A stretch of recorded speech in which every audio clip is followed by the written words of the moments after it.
Je vais expliciter l'arrêt Société NAS et Wind rendu par le Conseil d'État le 24 juillet 2019. Les faits tout d'abord. Une procédure d'appel d'offres portant sur 5 lots a été mise en place. L'objet de ce marché était la sélection des opérateurs chargés de répondre aux objectifs de développement de la production électrique à partir de l'énergie éolienne en mer. La société Elmarine a été déclarée attributaire du lot 4. 3 autres lots ont été attribués à une autre société. Le dernier lot n'a fait l'objet d'aucune attribution.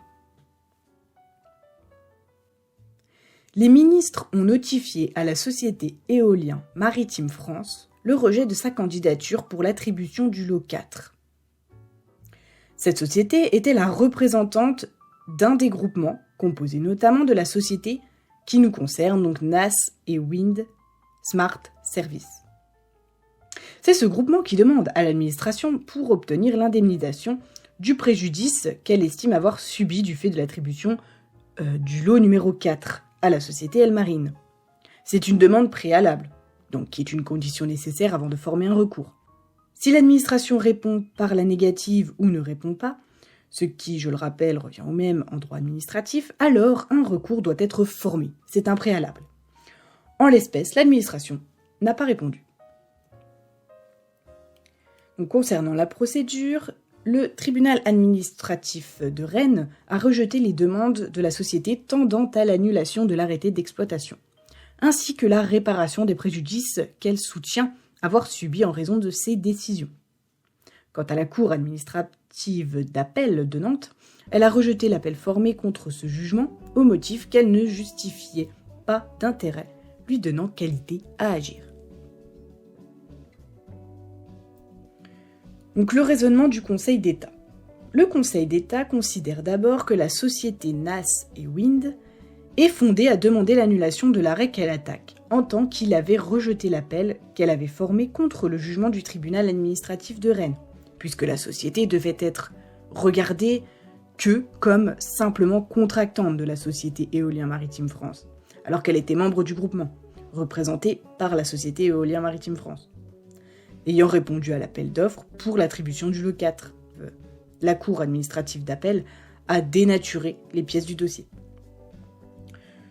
Donc sur le fond, le Conseil s'est prononcé sur l'arrêté d'autorisation, sur le rejet de la candidature de la société Éolien Maritime France et les indemnités.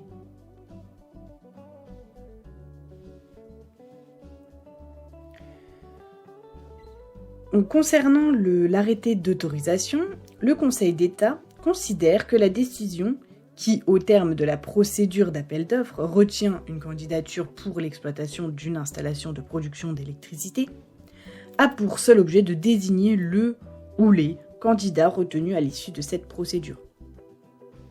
La société Elmarine a été déclarée attributaire du lot 4 au terme de la procédure d'appel d'offres par une décision du 6 avril 2012 et a été autorisée à exploiter ce parc éolien par arrêté du 18 avril 2012.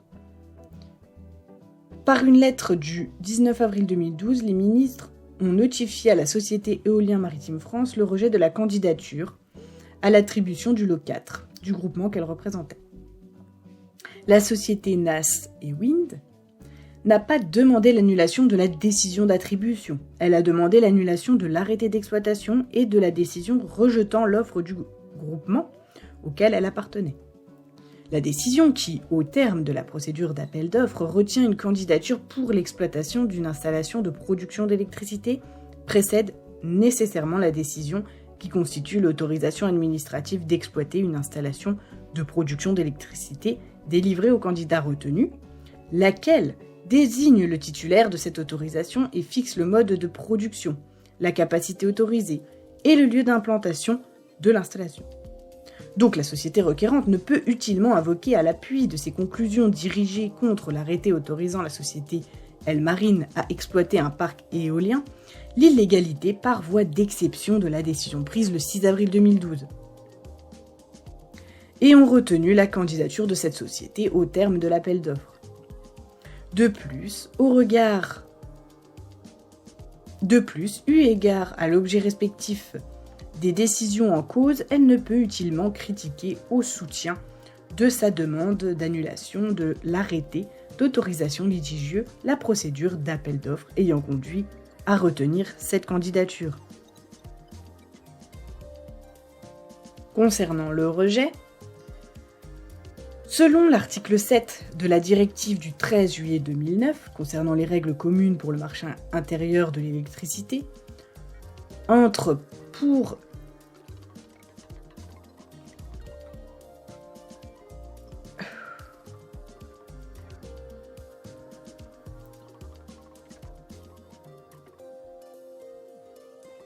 Selon l'article 7 de la directive du 13 juillet 2009 concernant les règles communes pour le marché intérieur de l'électricité, je cite, « Pour la construction de nouvelles installations de production, les États membres adoptent une procédure d'autorisation qui doit répondre à ces objectifs, transparents et non discriminatoires. » Donc, afin d'assurer la transparence et l'objectivité de la procédure de sélection des candidats et son caractère non discriminatoire, conformément aux objectifs de la directive, énoncés donc de manière exhaustive parmi les critères mentionnés à l'article L 3111-5 du Code de l'énergie, ceux soutenus pour l'instruction et la sélection des offres, ainsi que leur hiérarchisation et leur pondération.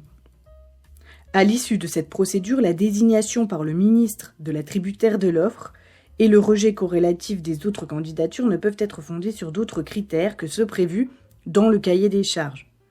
Or, il ressort des pièces du dossier que le cahier des charges prévoit que chaque offre se verra attribuer une note sur 100, dont une note maximale de 40 points pour les critères relatifs au prix, une note maximum de 40 points pour les critères relatifs au volet industriel et une note maximale de 20 points pour les activités existantes et l'environnement. À noter toutefois que le volet industriel comporte des sous-critères au terme desquels sont pris en compte les capacités de production du candidat, l'impact des activités industrielles, la maîtrise des risques techniques et financiers, et la recherche et le développement. Donc, il résulte des termes même du cahier des charges qu'il n'interdit pas l'attribution de plusieurs lots à un seul candidat. Il ne prend pas en compte, au titre des critères qu'il retient, la répartition de l'effort industriel sur plusieurs candidats afin de minimiser les risques d'exécution du programme d'ensemble.